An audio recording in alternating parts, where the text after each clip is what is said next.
Hey everybody, and welcome back to Sip and Talk. We're jumping straight into this really interesting pile of information. Yeah, it's quite a mix. Definitely. We got global trade, the U.S.-China tariff situation heating up again, the latest in tech and AI, Apple's big event, some deeper AI questions too. And then there's the Russia-Ukraine war, the escalating situation there, and how China is watching all of that, thinking about Taiwan. Exactly. Yeah. So our job here is to kind of sift through it all, pull out what really matters for you, and try to connect the dots. Cut through the noise, basically. Understand the key takeaways and why they're important. Right. And honestly, there's some fascinating, maybe even unexpected stuff in here. Let's start with those trade tensions. Okay. So what we're seeing is some, pretty intense talks happening between the U.S. and China. That's the main focus. And these are happening right now, aren't they? In London. Today's the 10th of June, so they're probably wrapping up day 2. That's right. June 9th and 10th.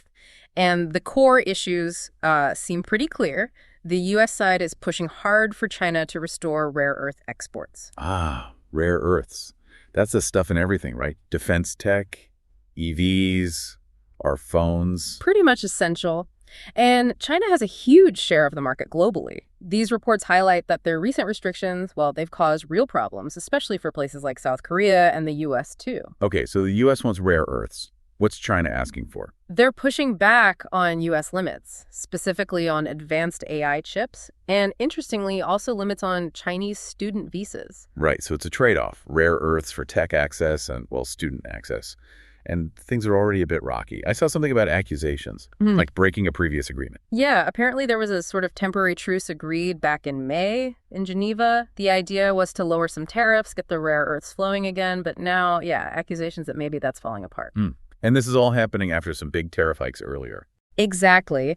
Back in April, the U.S. implemented a pretty significant tariff increase, at least 145% on some goods. China hit back, partly with those rare earth limits we mentioned. And that had real impact, didn't it? Like the Ford plant.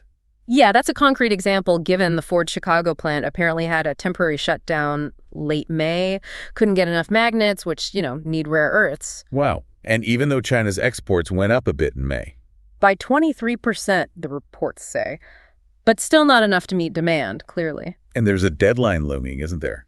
Something about Trump's tariff pause. Right, that 90-day pause on reciprocal tariffs, that ends in early July, so the pressure is on for these London talks. Makes sense. Yeah. How are the markets taking all this? Probably nervously. Very cautiously. Chinese stocks were down before the talks started. Investors are definitely watching closely, maybe a bit spooked. Any word from the talks themselves? Any vibe? The U.S. side put out some positive-sounding words, good, fruitful, but very light on actual details, kind of. And Trump apparently commented something like, progress good, but China, not easy. Just getting good reports. Okay. And the Chinese side? Silence. The delegation head, Vice Premier He Lifeng, apparently no public comments at all, which also tells you something about how sensitive this is. Definitely. Okay, so let's boil it down. For you listening, why does this back and forth matter? Well, fundamentally, it's about how the global economy functions. It hits supply chains. Can companies get the parts they need for, everything? Electronics, cars, machinery. Which affects availability and maybe prices. Absolutely. It can definitely influence consumer prices. It's a major factor in global economic stability. And there are other threads, too. Potentially business lobbying influencing, say, U.S. student visa policy, while China holds firm publicly. And even domestic stuff in the U.S. Yeah. The notes even mention things like anti-immigration protests, troop deployments potentially affecting labor supply, adding to worries about inflation or recession. It really shows how tangled up all these issues are. It really does. Okay, let's switch gears from trade tensions to the tech world, specifically Apple's big WWDC event. The feeling I got from the notes was maybe a bit of a letdown. That's definitely a theme coming through. The main critique seems to be a lack of, really big AI news, especially no major AI-powered Siri revamp. The suggestion is that Apple's big AI moves are still delayed. But they did show off that new design language, right? The liquid glass thing. They did, yeah. Inspired by the Vision Pro, trying to make things look consistent across devices. Okay, a visual refresh. But the commentary is pretty critical. Like, nice design, but where were the killer features? The feeling is Apple's kind of lagging behind competitors like Perplexity or OpenAI in this AI race. So just sticking some AI onto the old Siri isn't going to cut it. That seems to be the argument. Some analysts are saying Apple really needs to fundamentally change its AI development, maybe even buy some companies to catch up properly. And this is starting to raise questions about Apple's overall business, its valuation. It seems so. Concerns about the high valuation compared to their growth rate, plus this perceived lag in AI. The worry is, if their software ecosystem weakens, do they just become a hardware company? And the Vision Pro hasn't quite set the world on fire, has it? Compared to, say, Meta's glasses. Right. Some see the Vision Pro as maybe less immediately successful, while Meta's approach might have more near-term appeal. There was even one pretty blunt comment calling Tim Cook timid, lacking the Jobs-era vision. Ouch. But surely there's a counter-argument. Apple's still Apple. Oh, absolutely. The notes also point to their strengths. They still have that huge, powerful developer community. Their services business is massive. The iPhone user base is enormous. Those things will keep driving growth. And they have a ton of cash, right? Exactly. Huge free cash flow. That definitely supports the valuation. So it's not all doom and gloom, but the AI question is clearly a big one right now. Right. And zooming out from Apple, the notes talk about the broader AI revolution. How's that defined here? It's framed as this rapid acceleration, really since the late 2010s. AI systems doing complex things, human-like tasks, thanks to deep learning, massive data, tons of computing power. And the potential impact is huge. Transformative, automation, efficiency, innovation, Yeah. but also big societal changes, like the next big wave after the IT revolution. And within that, a couple of really mind-bending points came up.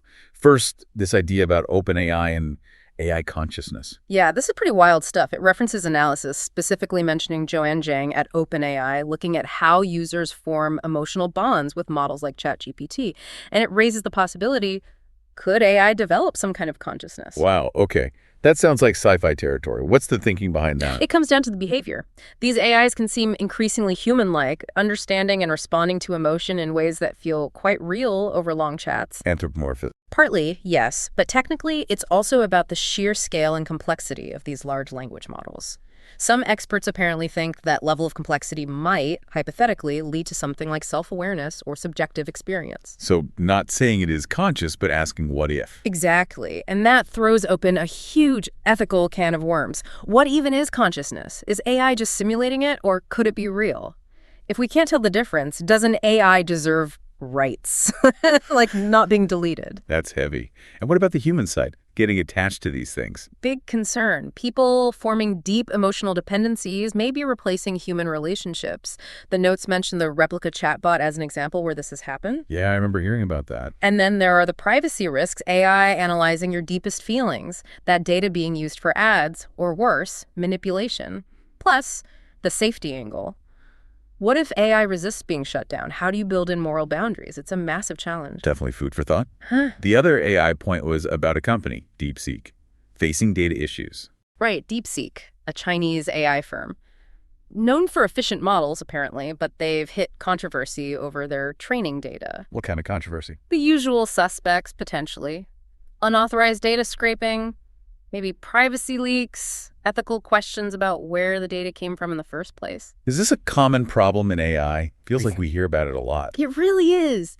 Training these huge models needs insane amounts of data, and often that means scraping the web, which leads to fights like the one mentioned between Reddit and Anthropic. So DeepSeek is just the latest example of this bigger issue. Pretty much. It highlights copyright problems if data is used without permission, privacy issues if personal info gets scooped up, which is tricky with laws like GDPR or China's own data rules. And there's often just a lack of transparency about where the data comes from. And bad data can lead to bad AI, right? Biased, unreliable. Correct. It affects the model's quality, plus it creates regulatory headaches. Yeah. China's got strict rules, and there might be a global push for more transparency.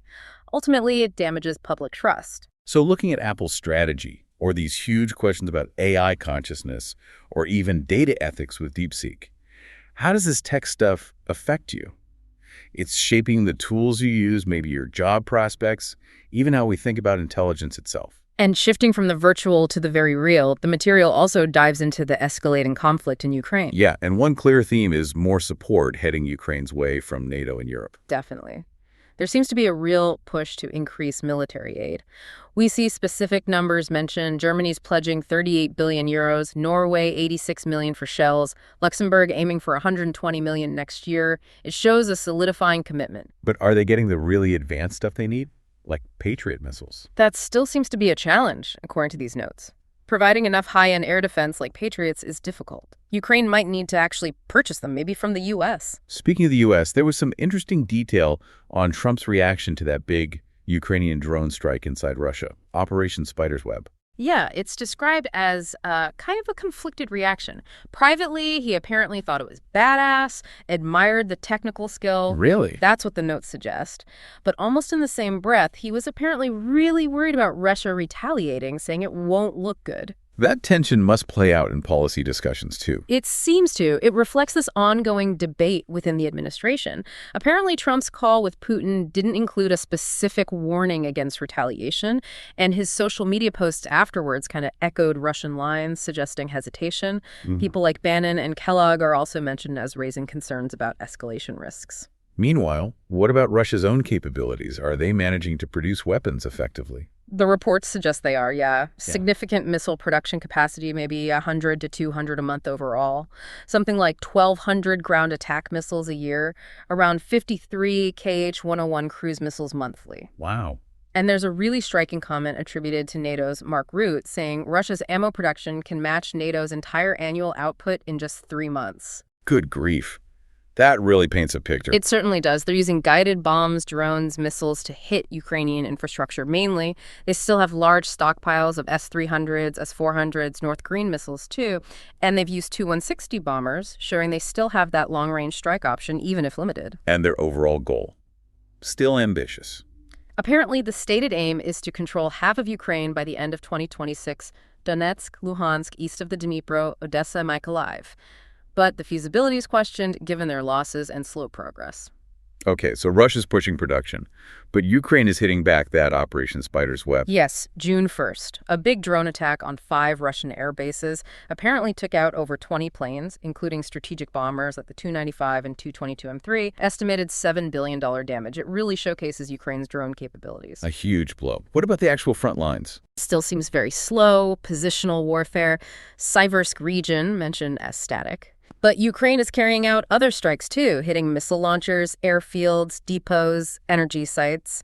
And there was a note about their 25th Airborne Brigade doing an air assault behind Russian lines. So tactical innovation continues. The international reaction to all this. Well, the U.S. stands firm on not recognizing occupied territory. The U.K. issued a stark warning about nuclear use threatening retaliation against Moscow if Ukraine is nuked. The overall sense is that Putin's thinking depends heavily on Western support for Kyiv holding up, and serious peace talks look unlikely anytime soon. There was also that detail about the USS Truman carrier group. Seemed a bit specific. Yeah, it notes that Truman returned to the U.S. June 1st after 8 months away, including action in the Red Sea, but it highlights several incidents during that deployment. Incidents? Like what? A friendly fire incident with an FA-18 back in December 24. A collision with a merchant ship in February 25 led to a captain change, repairs in Greece, and then 2 separate FA-18 crashes in late April 25. That sounds like a really tough deployment. 3 FA-18s lost in total, according to the notes. The carrier's now in for maintenance. It kind of illustrates the intense operational tempo and the stress on forces in these global hotspots right now. Right. Underscores the pressure. So when you pull all this together, the aid, the international stances, Russia's production versus Ukraine's counters, even the strain on naval forces, how does this war impact you? It's a huge driver of global instability, affects energy prices, supply chains. Its effects reach far beyond the battlefield. Absolutely. And that leads directly into the final section here, how China is watching this conflict very, very closely, especially thinking about Taiwan. And the main takeaway seems to be Russia's struggles might make China pause on invading Taiwan now, but the long-term goal hasn't shifted. Is that about right?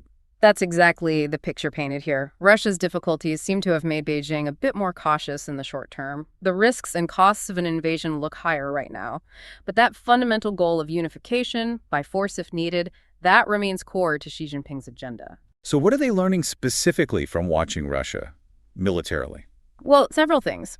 The huge difficulty of amphibious assaults the Taiwan Strait is wide. Taiwan's terrain is tough. The critical need for good joint operations and command structure, which the PLA is known to be working on. And the drones, like Ukraine's strikes. Definitely. Operation Spider's Web is seen as a lesson in the power of drones and precision strikes, and Russia waving the nuclear stick probably reinforces China's own nuclear strategy and build-up plans. So, basically, learning what not to do based on Russia's mistakes. In many ways, yes, and economically too. They're studying the impact of Western sanctions on Russia, looking for ways to insulate themselves, boost technological independence. The unified Western response is also a clear warning signal. Plus the intelligence aspect, the U.S. sharing info before the invasion. Right. China might focus more on secrecy, disinformation, trying to achieve surprise, learning from how effective that intel sharing was. Okay, so all that adds up to short-term caution. The military risks for the PLA, which hasn't fought a major war recently, plus the potentially crippling economic costs. Exactly. The notes even mention the CIA director thinks she seems unsettled by how Russia's fared. And Taiwan itself is learning from Ukraine longer conscription, better reserves, asymmetric tactics, building stockpiles, getting international support. All that raises the price for Beijing. But you stressed the long-term goal is unchanged. Correct. Unification is central. The 2022 white paper kept the military option open. She wants the PLA ready by 2027.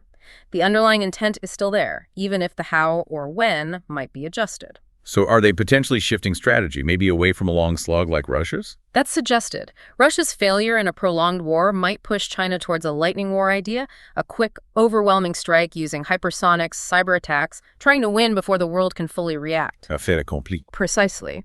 Or perhaps leaning more heavily on gray zone tactics first, cyber attacks, economic pressure, constant military drills to weaken Taiwan's resolve before a potential invasion. Interesting. Any other factors mentioned in this China-Taiwan calculus? Domestic opinion in China is noted. Support for unification might have dipped a bit as information about the West's aid to Ukraine and Russia's struggles got through, especially among younger people. Taiwan's own support for Ukraine is also relevant.